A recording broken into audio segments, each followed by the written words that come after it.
नमस्कार सर्वांना. श्री स्वामी समर्थ. आजच्या जगामध्ये एकटेपणा ही खूप मोठी समस्या झालेली आहे. लोकांच्या भोवती खूप लोक असतात. सोशल मीडियाच्या फ्रेंड लिस्टमध्ये हजारो फ्रेंड्स असतात, पण तरीही मन आतून रिकामे वाटते. भौतिक जगामध्ये जेव्हा माणसे साथ सोडतात किंवा संकटांचे डोंगर उभे राहतात, तेव्हा स्वामींची अदृश्य शक्ती सावलीप्रमाणे भक्तासोबत चालते. स्वामींचे अस्तित्व चराचरात असल्याने त्यांचा ध्यास घेणारा भक्त कधीही एकाकी पडू शकत नाही. आजच्या व्हिडिओमध्ये आपण हे समजून घेणार आहोत की स्वामी सदैव आपल्यासोबत कसे असतात. स्वामींचे अभयवचन आहे की भिवू नकोस, मी तुझ्या पाठीशी आहे. हे फक्त वचनच नाही, तर आपल्यासाठी आयुष्यभराचा आधार आहे. आपण स्वामींना पाहू शकत नाही, पण त्यांची उपस्थिती सदैव आपल्यासोबत असते. कधीकधी अचानक मदत मिळते, कधी मोठे संकट टळते, तर कधी मनाला शांतता मिळते. हे सर्व योगायोग नसतात, तर ही स्वामींचीच साथ असते. आपल्या मनामध्ये स्वामी असले की कधीही एकटेपणा राहत नाही. एकटेपणा हा बाहेर नसतो, तो आपल्या मनात असतो. आणि जेव्हा मनामध्ये स्वामी असतात, तेव्हा मन कधीच रिकामे राहत नाही. जेव्हा तुम्हाला एकटे वाटत असेल, बोलायला कोणी नसेल, तेव्हा शांत बसून स्वामींचे नाव घेतले की आतून एक शांत शक्ती जाणवते. असे वाटते की कोणीतरी आपल्याला समजून घेत आहे, आपले ऐकत आहे. हीच खरी स्वामींची साथ असते. बाहेर कोणी असो किंवा नसो, पण मनात स्वामी असले की कधीच रिकामेपणा वाटत नाही. उलट एक वेगळी शांतता आणि समाधान मिळते. नामस्मरण म्हणजे स्वामींसोबतचा संवाद. जेव्हा आपण श्री स्वामी समर्थ असे नामस्मरण करतो, तेव्हा ते फक्त शब्द नसतात, तर स्वामींशी एक संवाद असतो. नामस्मरण करताना आपण स्वामींशी बोलत असतो. आपली भावना त्यांच्यापर्यंत पोहोचते आणि त्यांची ऊर्जा आपल्यापर्यंत येते. म्हणूनच नामस्मरण करणारा भक्त कधीच एकटा राहत नाही. स्वामी आपल्या जीवनामध्ये लोकांच्या रूपात येतात. कधी विचार केला आहे का की कठीण वेळेला अचानक एखादी व्यक्ती मदतीला का येते? कारण स्वामी स्वतः त्या व्यक्तीच्या रूपात येतात. कधी मित्र बनून, कधी अनोळखी व्यक्ती बनून, तर कधी कुटुंबाच्या स्वरूपात. म्हणूनच भक्त कधीच एकटा नसतो. स्वामी वेगवेगळ्या रूपामध्ये आपल्या सोबत असतात. अनेक वेळेला आपण अडचणीत असतो, काहीच मार्ग दिसत नाही, आणि अचानक एखादी व्यक्ती येते जी आपल्याला मदत करते, योग्य सल्ला देते किंवा आपल्याला धीर देते. आपण त्याला योगायोग समजतो, पण खरे तर ती स्वामींचीच लीला असते. ते आपल्याला माध्यमातून योग्य दिशा दाखवतात. जेव्हा आपण निराश असतो, तेव्हा कोणीतरी येऊन आपल्याला प्रेरणा देतो आणि आपल्याला पुन्हा उभे राहण्याची ताकद मिळते. ही स्वामींची कृपा असते.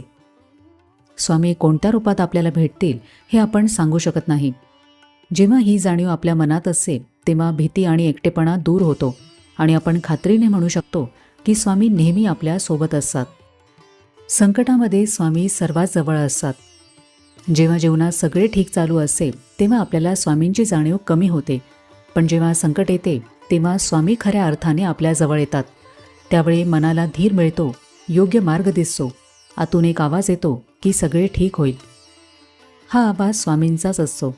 ते आपल्याला परिस्थिती सहन करण्याची ताकद देतात. कधीकधी संकट लगेच दूर होत नाही, पण त्या काळामध्ये आपल्याला जे धैर्य आणि शांतता मिळते, ती स्वामींची खरी कृपा असते. ते आपल्याला तुटू देत नाहीत, उलट अधिक मजबूत बनवतात. म्हणूनच संकटाला घाबरण्याऐवजी त्यामध्ये स्वामींची उपस्थिती जाणवण्याचा प्रयत्न करा. कारण ज्या क्षणी आपण सर्वात कमकुवत असतो, त्या क्षणी स्वामी सर्वात जास्त आपल्यासोबत असतात. भक्त कधीच एकटा नसतो, कारण स्वामी स्वतः त्याला प्रत्येक क्षणी मार्गदर्शन करत असतात. जीवनामध्ये अनेक वेळेला असे प्रसंग येतात जेव्हा काहीच समजत नाही. काय करावे, कुठे जावे, कोणता निर्णय घ्यावा, असा सर्व गोंधळ होऊन जातो. अशा वेळेला मन शांत होऊन आतूनच दिशा मिळते. स्वामी आपल्या विचारांना योग्य वळण देतात, चुकीपासून दूर ठेवतात. त्यामुळे भक्त कधीच हरवून जात नाही. म्हणूनच भक्त कधीही एकटा नसतो. त्याला नेहमी मार्ग दाखवणारे, दिशा दाखवणारे स्वामी सोबतच असतात. स्वामी हे निस्वार्थ प्रेम देतात. जगातील प्रेम अनेक वेळेला स्वार्थी असते. लोक परिस्थितीनुसार बदलतात, पण स्वामींचे प्रेम हे निस्वार्थ आणि कायमचे असते. आपण चांगले असो किंवा वाईट, आपण यशस्वी असो किंवा अपयशी, स्वामी आपल्याला कधीच सोडत नाहीत. म्हणूनच भक्त कधीच एकटा नसतो. कधीकधी लोक म्हणतात की मला तर काहीच जाणवत नाही. याचे कारण म्हणजे श्रद्धा कमी असते. पण जर आपण स्वामींवर मनापासून विश्वास ठेवला, तर स्वामींची उपस्थिती नक्कीच जाणवते. त्यांच्या कृपेचा अनुभव येतो आणि मग एक गोष्ट स्पष्ट होते की आपण कधीच एकटे नसतो. प्रत्येक स्वामी भक्ताच्या आयुष्यामध्ये असा एखादा क्षण नक्कीच येतो जिथे त्याला स्वामींच्या अस्तित्वाची प्रचिती येते. कधी अचानक मिळालेली मदत, तर कधी मनातील शंकांचे झालेले निरसन, तर कधी संकटातून झालेली सुटका. या अनुभवांमुळे भक्ताची खात्री पटते की आपण कधीच एकटे नाही. स्वामी भक्तीमुळे एक विशाल स्वामी परिवार निर्माण झालेला आहे. अक्कलकोट असो किंवा कोणत्याही शहरातील स्वामी केंद्र किंवा स्वामी मंदिर, तिथे गेल्यावर भक्ताला आपण एका मोठ्या कुटुंबाचा भाग आहोत याची जाणीव होते. हजारो भक्त जेव्हा एकत्र येऊन श्री स्वामी समर्थ असा जयघोष करतात, तेव्हा मिळणारी ऊर्जा भक्ताला कधीच एकटे पडू देत नाही. शेवटी लक्षात घ्या की स्वामी भक्त हा कधीही एकटा नसतो, कारण स्वामी नेहमी त्याच्या सोबत असतात, त्याला मार्गदर्शन करतात, त्याला निस्वार्थ प्रेम देतात आणि संकटात त्याचा सांभाळ करतात. एकटेपणा हा बाहेरचा नसतो, तर तो आपल्या मनाचा असतो, आणि ज्या मनामध्ये स्वामी असतात ते मन कधीच रिकामे नसते. म्हणूनच लक्षात ठेवा की जिथे स्वामी आहेत तिथे एकटेपणा कधीच नसतो.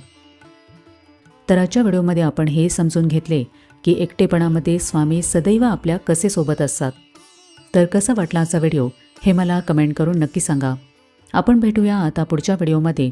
तोपर्यंत सगळ्यांना श्री स्वामी समर्थ.